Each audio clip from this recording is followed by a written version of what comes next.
Hola, muy buenos días, tardes o noches a todas las personas que estén viendo nuestro video. Somos estudiantes de la Universidad Autónoma de Baja California. Estamos cursando lo que es el primer semestre de la carrera de medicina. Hoy vamos a hablarles de lo que es la tercera semana de gestación, específicamente del disco germinal trilaminar, junto con la compañía de mi compañero Saúl Andrés Mendoza Trujillo y su servidor Alexander Murillo Pelayo.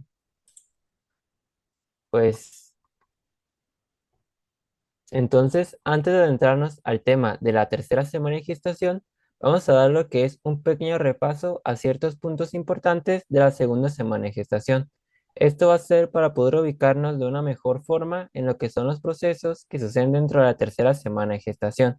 Si no tienes algún tipo de conocimiento de la segunda semana, te recomiendo que veas un video para que puedas entender a su perfección lo que es la tercera semana de gestación. Entonces, para dar inicio con este repaso, nos vamos a ubicar en esa estructura de aquí, que es la que estábamos observando, y ubicaremos ciertos puntos esenciales para la tercera semana de gestación. Entre ellos están lo que es el epiblasto, que es esta hilera de células cilíndricas azules. También tenemos lo que es el hipoblasto, que es esta hilera de células cúbicas amarillas, y en conjunto formarán lo que es el disco germinativo bilaminar, el cual veremos su proceso en unos minutos. También, adyacente al epiblasto, encontramos lo que es la cavidad amniótica y inferior al hipoblasto encontramos lo que es el saco vitelino definitivo. Entonces, ya claro esto, ahora sí podemos pasar a lo que es la tercera semana de gestación y comenzaremos con el proceso de la gastrulación.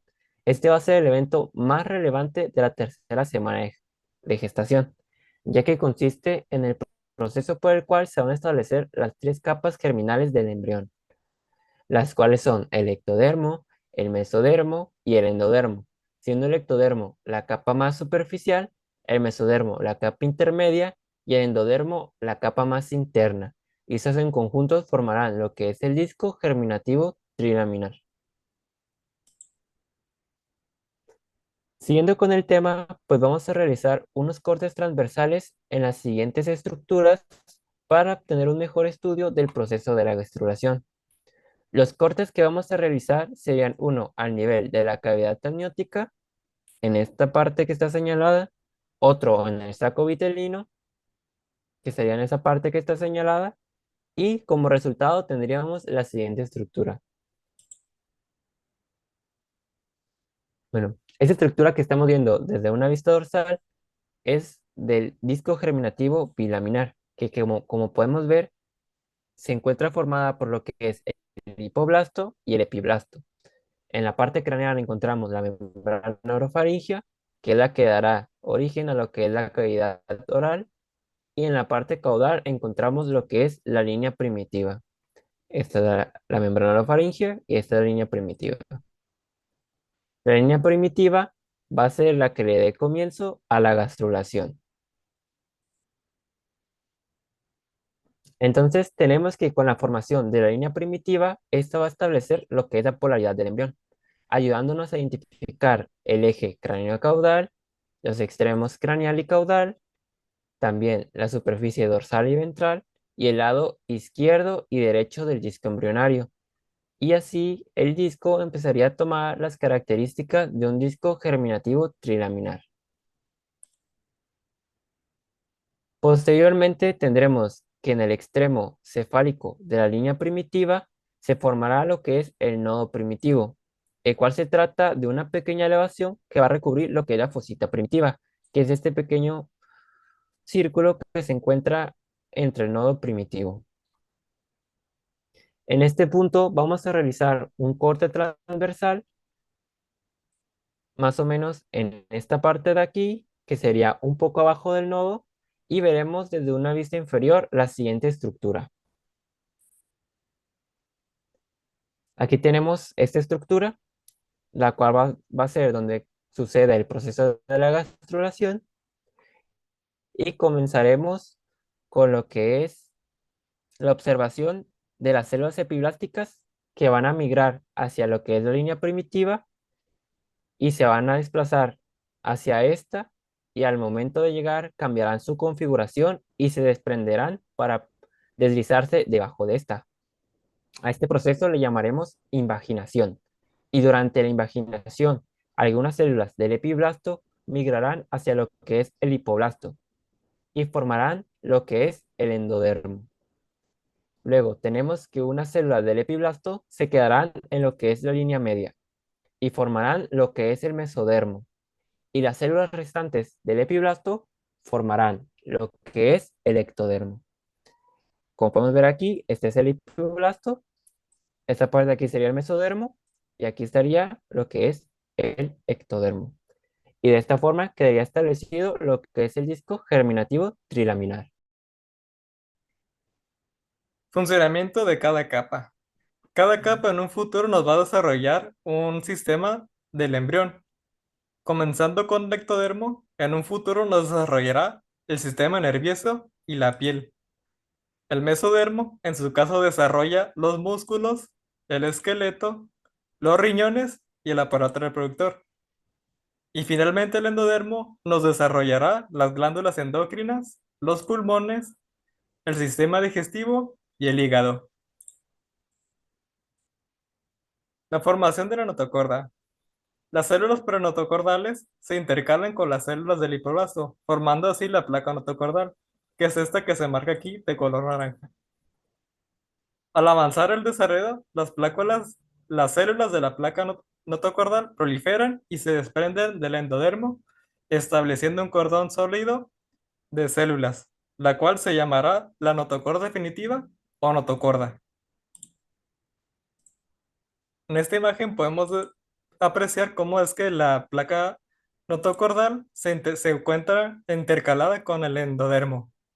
Esta placa notocordal se va a proliferar y elongar hacia el mesodermo y el ectodermo, así como se puede apreciar en la imagen, y finalmente se va a desprender del endodermo, lo cual nos dará la notocorda.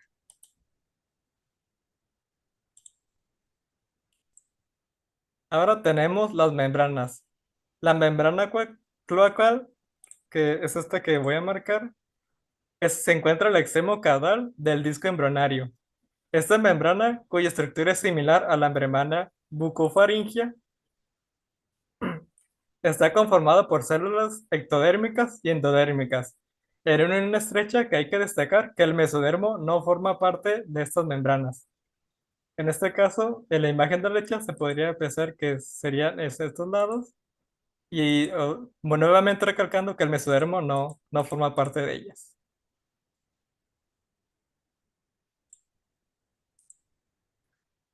Ahora la lantoides.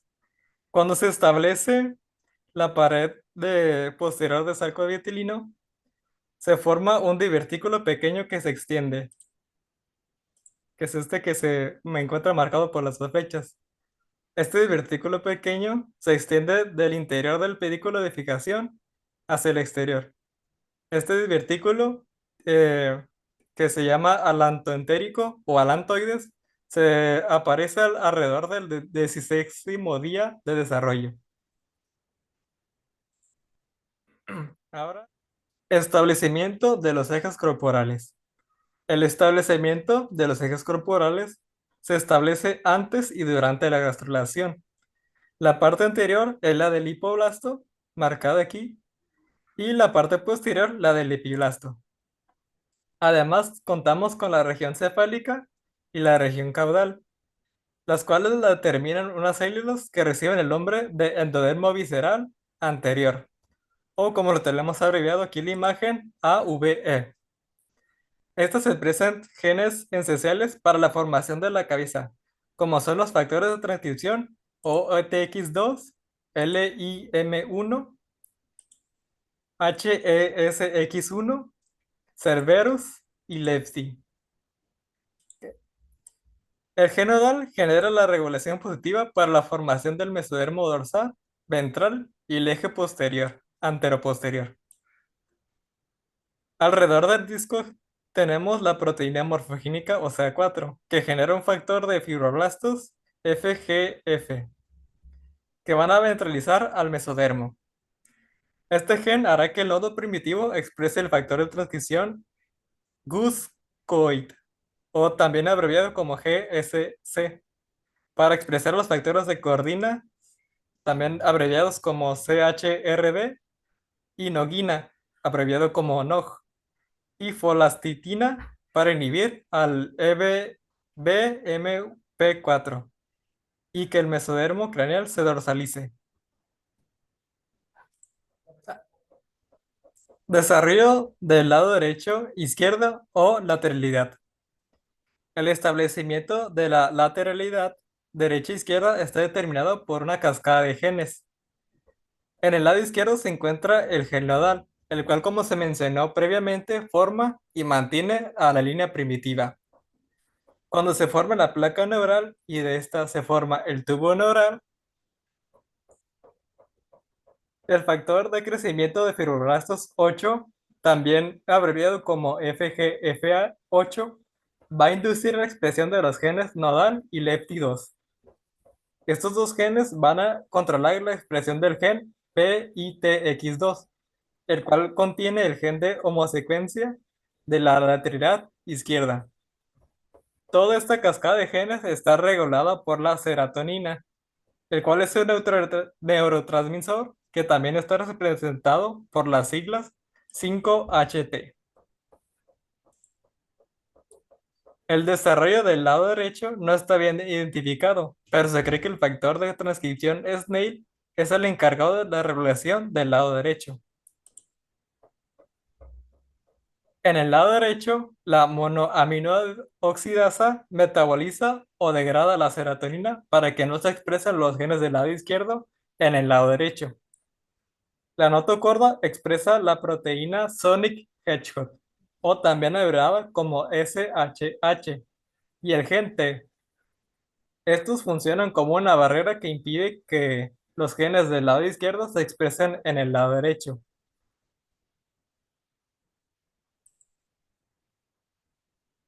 Y ahora el crecimiento del embrión. Su crecimiento va desde el día 15 en sentido cefalo-caudal, como se puede apreciar en estas imágenes. Esto debido a la invagenación de las células desde la línea primitiva en sentido cefálico y lateral, y posteriormente en sentido caudal. Este crecimiento continúa hasta el final de la cuarta semana de gastrulación.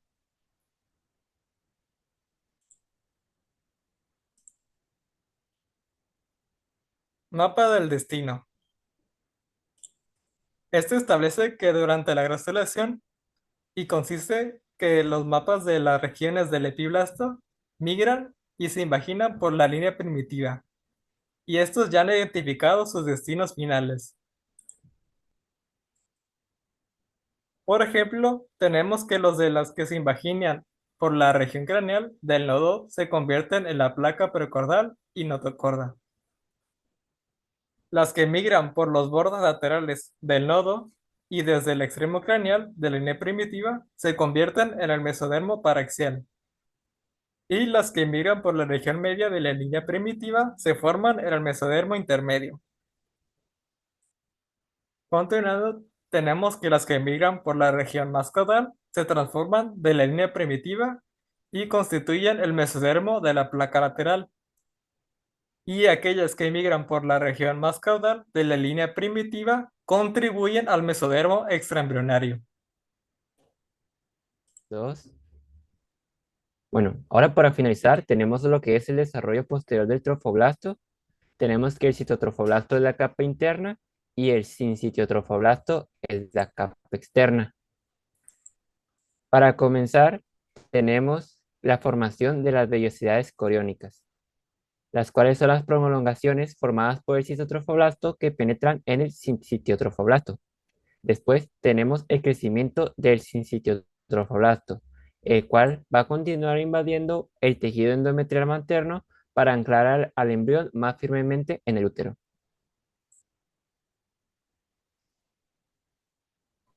Por último, tenemos el establecimiento de la circulación uteroplacentaria, donde el sincitiotrofoblasto va a penetrar más profundamente en el endometrio y en las lagunas del cintotrofoblasto se conectarán entre sí y con los vasos sanguíneos maternos. Bueno, entonces eso sería todo por nuestra parte. Muchas gracias por su atención y nos vemos en otro video con Saúl y Alex. Gracias.